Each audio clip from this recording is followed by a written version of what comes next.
Infinite abundance.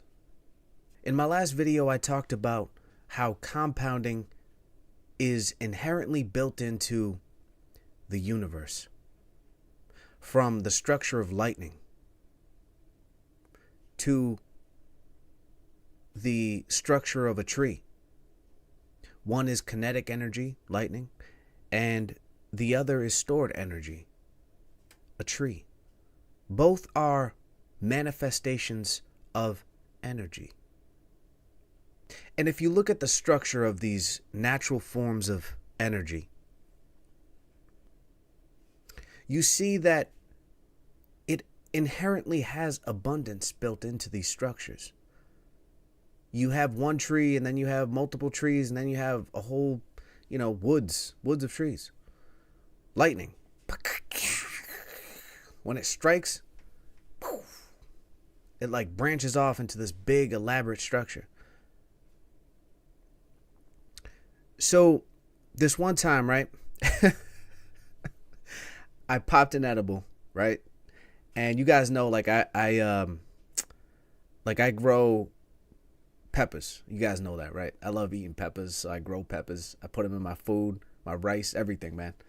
And I popped an edible, so I'm really stoned at this point.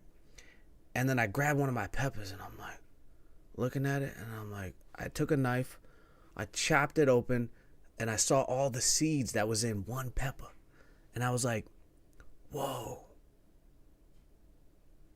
this is extremely abundant. It started off with just one seed. I put it in the dirt. It grew this plant, which grew multiple peppers. And inside of each pepper was a crap load of seeds. And all those seeds, you can plant more and then just have like a crap load of plants. And I freaked out. I started visualizing planting money seeds. And I'm like, yo, that's kind of like what a stock is, right? You buy a few stocks, you get the dividends. Those dividends give you money just every few months for free. And then you buy more stocks with it. Then you get more, right? That's how Warren Buffett did it, right? And so I'm like, whoa, all these things that inherently compound in this world. I'm like, this world is abundant. And so when you have the scarcity mindset, the mindset of, oh, I don't get mine. I got to work multiple jobs and I still can't. I don't have enough money to do this and do that. You're living in a scarcity mindset, which isn't the true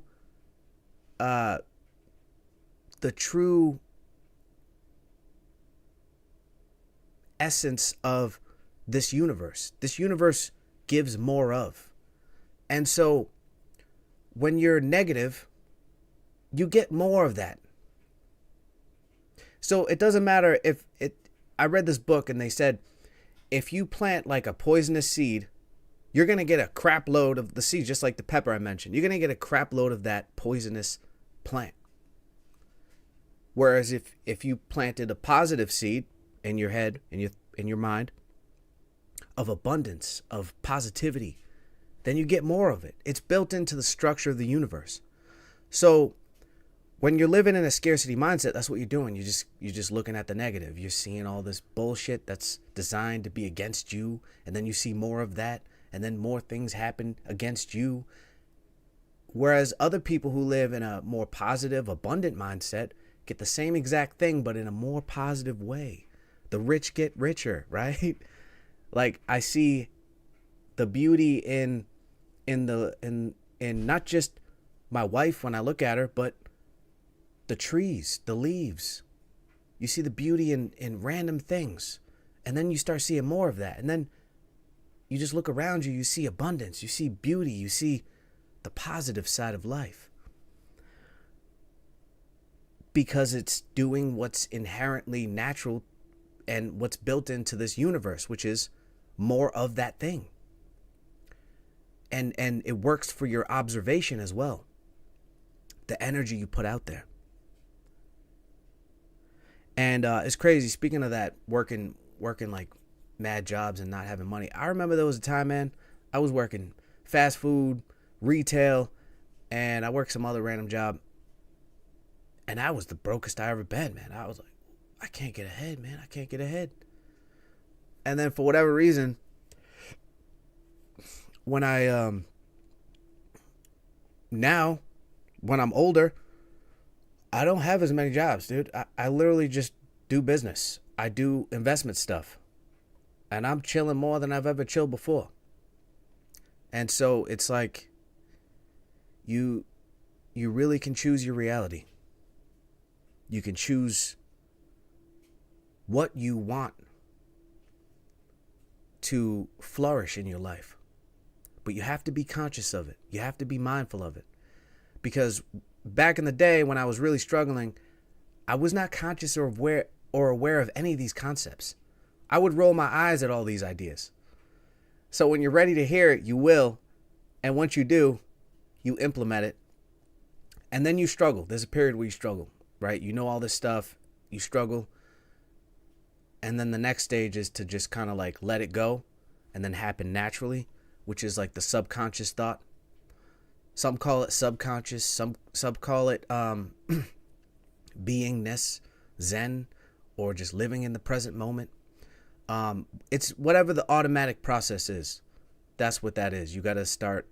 You retain all this information, and then you just trust that your automatic self is going to do it. You don't overthink. You just kind of chill. Like when things happen to you, money-wise, you're just like, yeah, whatever. It'll work out. You know what I mean? And then it does work out. So you get to that point, and that's where I'm at right now. So I'm grateful for it every second. Not every second. There are some moments I get aggravated. Someone's flipping on me. Like I was at the water park, literally, freaking this past weekend. We had it was like a Halloween event, and we were in the parking lot. Some dude just blaring his horn. He's like, "Get out of the way, you asshole!" I'm just like, what do we do? And that kind of tests you. You know what I'm saying? So I wouldn't say every second, but for the most part, you know what I mean? I'm appreciative of where I'm at in life, man. And that's more. That means more to me than money, straight up. I love business. You guys know on here, I love business. I love getting money, but being peaceful and not overreacting to someone flipping out on you is it's the thing I appreciate the most out of my life. Is living peacefully. But yeah, I had a very specific topic in mind when I made this video. It was about abundance, but then I just went off into a tangent. But hey, thanks for sticking with me, guys. Appreciate it. Peace.